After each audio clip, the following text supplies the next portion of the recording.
Price drive. With vacation travelers hitting the road, the calls for lower gas prices kick into high gear. .com doubts trigger stock price plunges and website worker layoffs. Presidential hopeful Ralph Nader and the threat he poses to the Gore campaign, and the promise and the risk of gene therapy.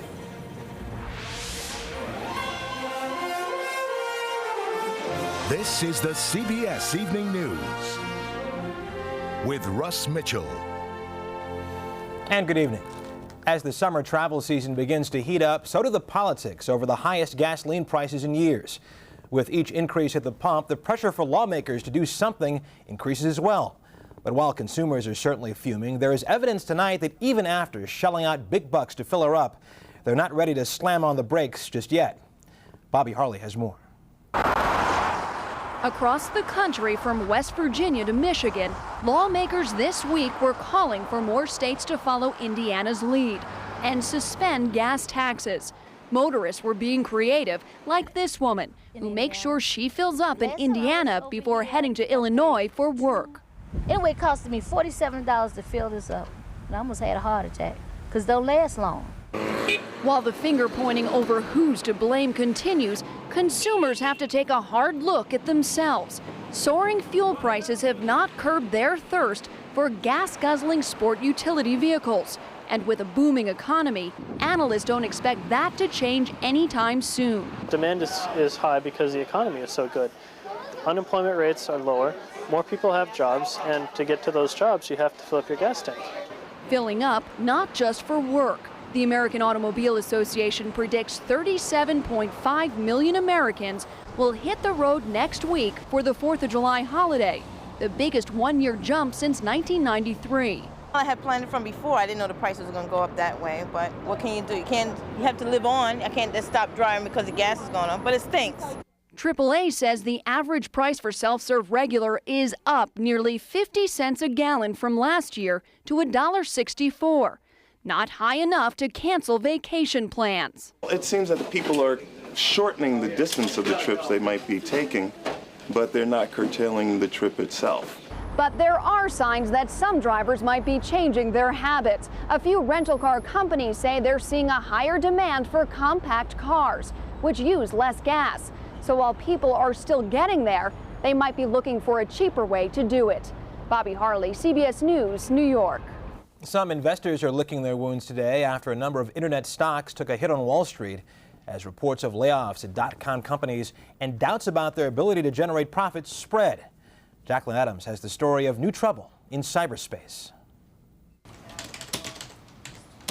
It's a new day in the .com world. That was the big joke about the internet, was profits. Who cares about profits? Now, suddenly, Wall Street does. Yesterday, shares of mighty Amazon.com tumbled after two financial analysts wondered if the electronic retailer would ever see any profits. And Amazon isn't alone. Over the last year, shares of eBay and America Online and NBC Internet have all plummeted.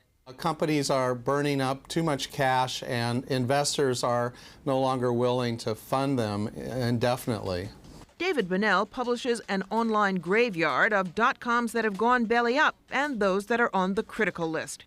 Amazon's not on it, at least not yet, but like some 50 or more of its e-business counterparts, among them the CBS Internet Group, Amazon has begun laying off workers. We're bringing in $1 million a month, and we're spending close to about $2 million a month. Profits are at least a year away at Third Age Media, 30% of which is owned by CBS. To staunch his losses, CEO Jim Barnett this month laid off a quarter of his workforce, Laura Schmidt among them. Just pink.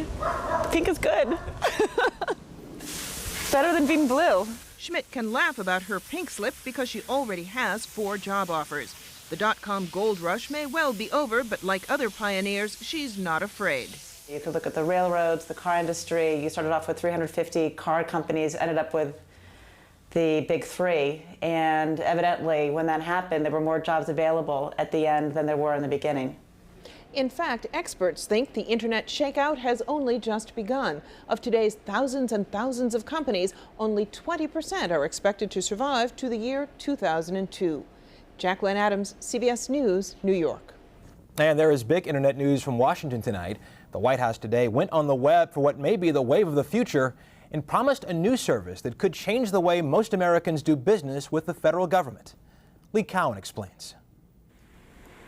It's being billed as a presidential first. Here in America, a revolution in technology is underway. Never before has a president addressed the nation using the internet.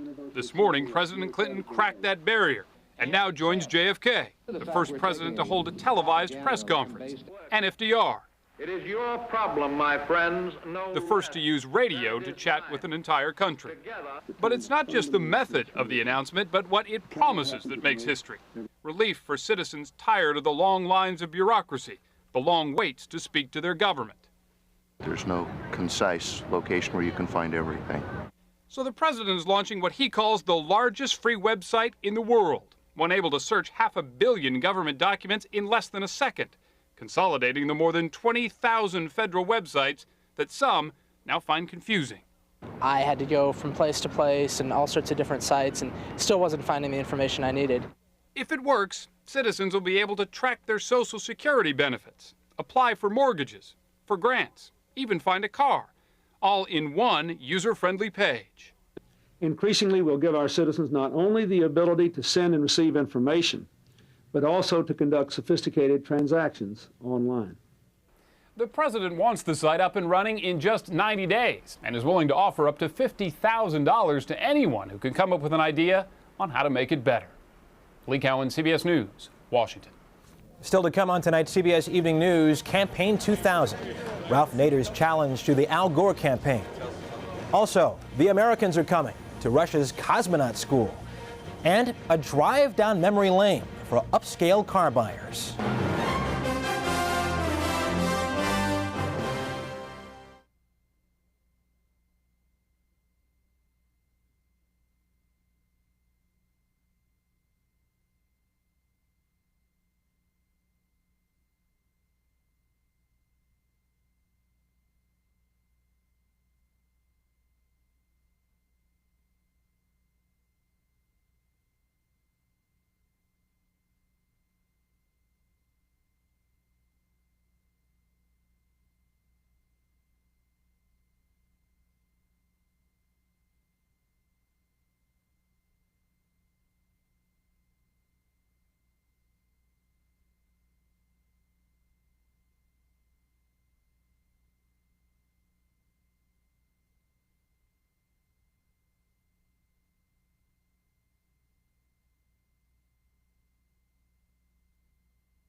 President Clinton today proposed using part of the budget surplus to help seniors pay for prescription drugs in the year 2002. That's a year earlier than the Republican plan would. Mr. Clinton also proposed capping an individual's out-of-pocket Medicare spending at $4,000 compared to $6,000 under the GOP plan. In Campaign 2000, the Green Party is said to be the first political party to select its presidential nominee. Ralph Nader is expected to receive the nod tomorrow at the party's convention in Denver. Phil Jones reports Nader has little chance to win, but could play the spoiler's role. Ralph Nader was making the final rounds today in anticipation of his nomination to be the Green Party presidential nominee. Nader ran for president 4 years ago, but this time he's warning Democrats that he's really serious. Well, the official word from the Gore campaign toward this campaign is they're not losing any sleep over it, to which I reply, Slumber on, Al Gore, slumber on. There was also a wake-up call for Gore this week from the powerful Teamsters Union Board, which openly flirted with Nader. I mean, who talks about labor anymore except us and except Ralph Nader? And that's what the problem is. The last time the nation paid so much attention to Nader was back in the 60s when he led a consumer auto safety campaign that killed production of the Chevrolet Corvair. Now, polls show Nader drawing enough votes to possibly kill Al Gore's chances of winning. The problem with Al Gore is he's lost his own identity. He's pandering a lot. He's like a windmill. He doesn't have a progressive stance. That's the same rap that some of the traditional Democratic-based supporters have on Gore. The California Nurses Association endorsed Nader, not Gore. He has not actually made any absolute statements about health care, about changing the rules on workers' rights. And the United Auto Workers, which has historically endorsed Democrats, is threatening to abandon Gore over his support of trade agreements with Mexico and China. And I think he's articulated where he's been, and is with the administration. He's part of the administration. Where are your votes going to come from? All over. They're going to come from non-voters who, fed up with politics, now see that they've got something to vote for. No one expects Ralph Nader to move into the White House, but in a close race, he could keep Al Gore from moving in. Phil Jones, CBS News, Washington. There is more to come on tonight's CBS Evening News. One of America's first would-be woman astronauts tries to recapture her dream in Russia. It's kind of like... And later, a brand new car with a rather retro look.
Barring intervention by the Supreme Court, Elian Gonzalez could return to Cuba as early as next Wednesday.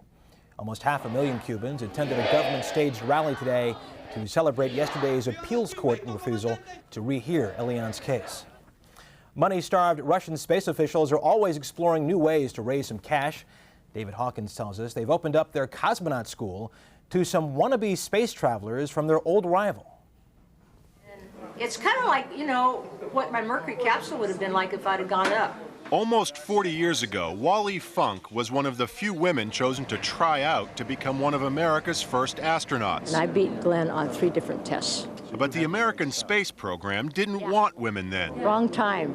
I've always been ahead of my time. The Russians were the first to launch a woman into space in 1963, Valentina Tereshkova.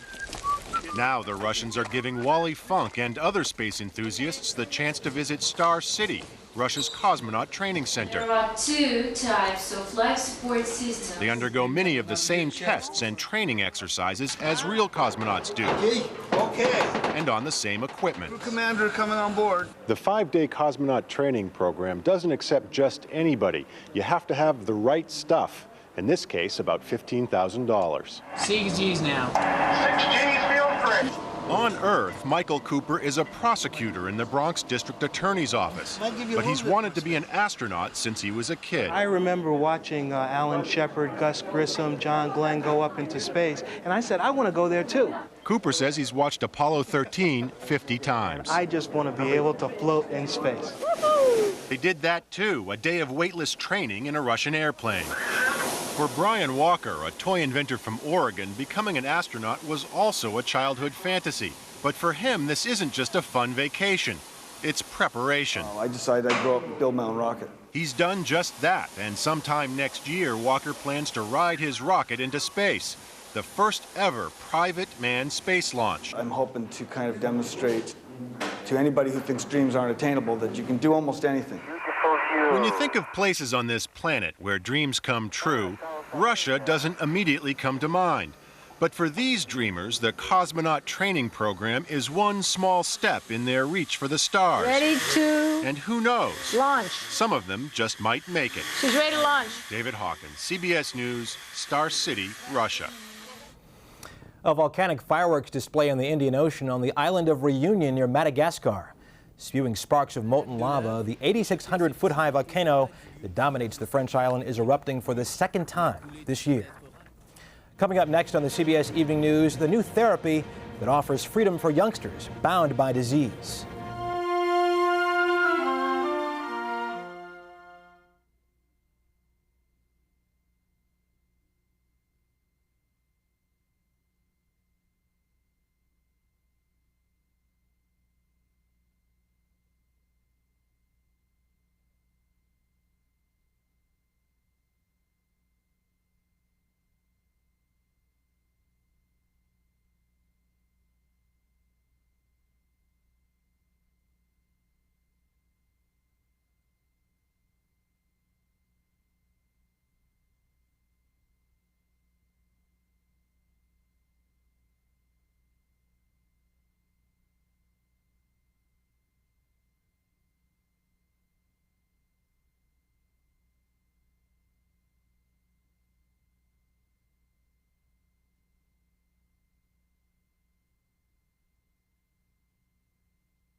Scientists are scheduled to announce Monday that they've taken the first big step toward mapping the tens of thousands of genes in the human body.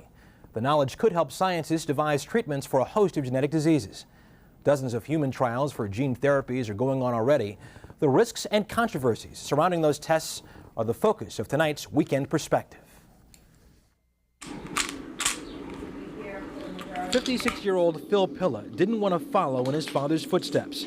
Pilla has a hereditary heart disease which blocks the flow of blood to his heart, a disease that killed his father and nearly killed him. I had a bypass surgery, triple bypass surgery, back in 1990. And 10 years later, which is now, they were all blocked up again.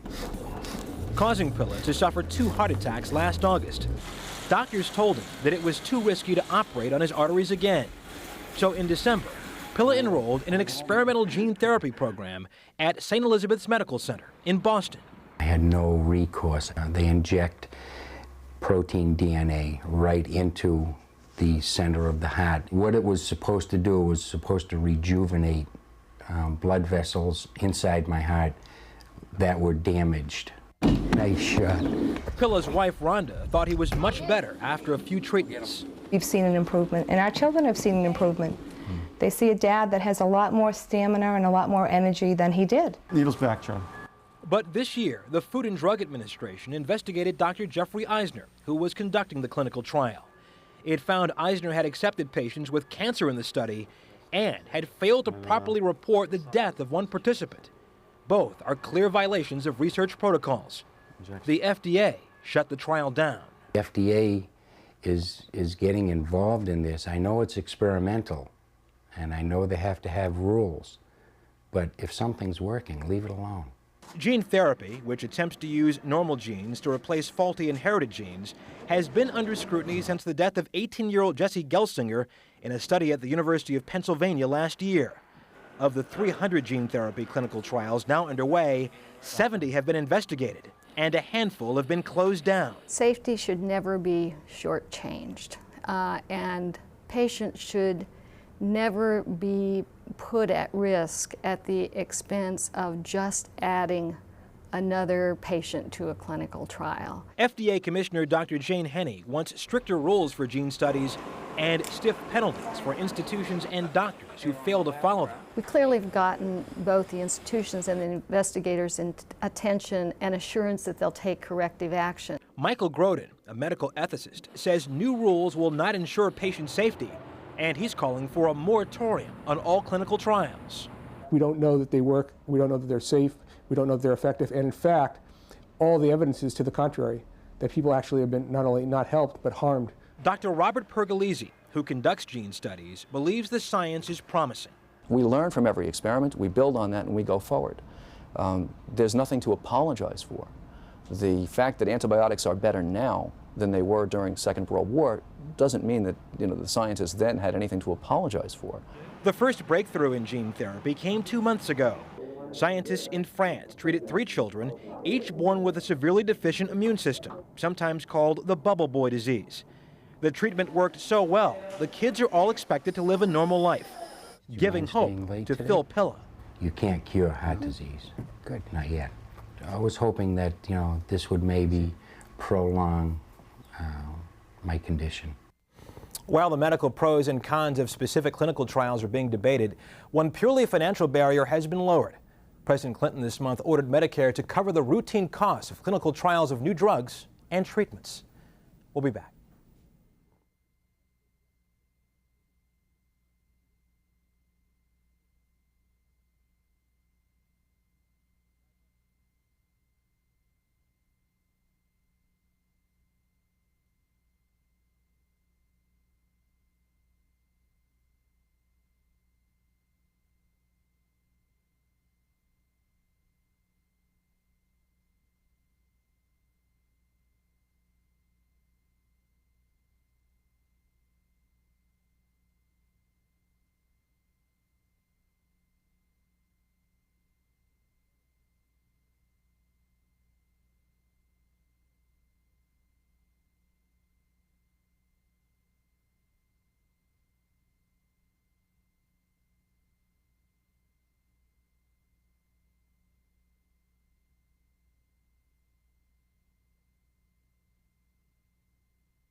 Finally this evening, with summer driving underway in earnest, a note about buyer preference. More and more Americans are finding a new way to cruise in a very old concept. Jim Axelrod tells us they're shelling out big bucks to stand out in updated station wagons. With cars, like fashion, nothing really goes out of style for good. Sometimes you just have to wait a while. Remember these? Station wagons, those fake wood-paneled 9-passenger and a load of suitcases vehicles used to stuff the kids in the way back when. They're back. The wagons today are just so much cooler looking. And appealing to upscale suburbanites like Mary and Lucy in Greenwich, Connecticut. She just dumped her Jeep for an Audi wagon. I think that dowdy image is really a thing of the past with these new wagons. You don't see those big clunkers on the road anymore. No, you don't. It's Mercedes, Volvos, BMWs instead. The perfect way to stand out in the country club parking lot, now that even the gardener is driving an SUV. People want to have cars and trucks and minivans and sports utilities that are the envy of their neighbors. Never mind your father's Oldsmobile. This is definitely not your mother's station wagon. That is, unless your mother's wagon cost between $30,000 and $60,000, had an 8-cylinder engine, a stick shift, and went 0 to 60 in under 8.5 seconds. It just suited what we needed. Philippe and Melanie Radley bought one. They fit the profile perfectly. Empty nesters who want the comfort of a performance car and the fun of a performance car, but still have dogs, skis, bicycles, and have to cart things around. This year, BMW expects to double the number of wagons it sold in the U.S. last year, and other automakers are enjoying a similar ride. A profitable trip to a bright future on a road named Memory Lane. Jim Axelrod, CBS News, New York. And that's the CBS Evening News. Later tonight on CBS, a special 48 hours. Here's Dan Rather with a preview. Kathy and Paul were expecting quadruplets, but they weren't expecting this. Jeez! I've been in bed 125 days. I just pray to God that the babies are going to be healthy. Tonight on 48 Hours. And you can see tonight's 48 Hours at 8 o'clock, 7 o'clock Central. Tomorrow on Sunday morning, homeschooling. Then on Face the Nation, the debates over the death penalty and Social Security. Thanks for joining us this Saturday evening. I'm Russ Mitchell, CBS News, New York. Good night. For news 24 hours a day, CBS.com on the internet and on our interactive partner, America Online at keyword CBS News.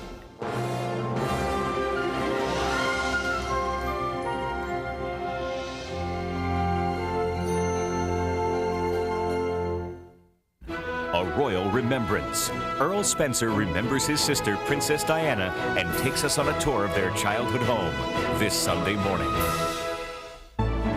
Experience you can trust.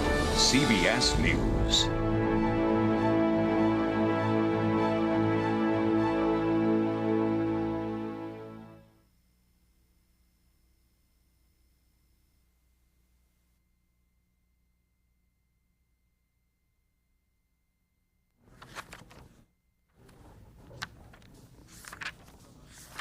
Okay. Ready? Yeah. All right, recording, folks. Careful in the background, please. Thank you.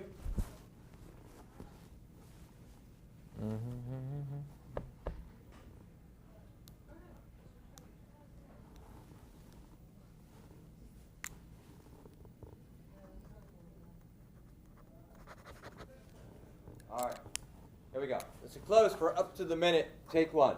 In. 5, 4, 3, 2. While the medical pros and cons of specific clinical trials are being debated, one purely financial barrier has been lowered. President Clinton this month ordered Medicare to cover the routine costs of clinical trials of new drugs and treatments. Russ Mitchell, CBS News, New York.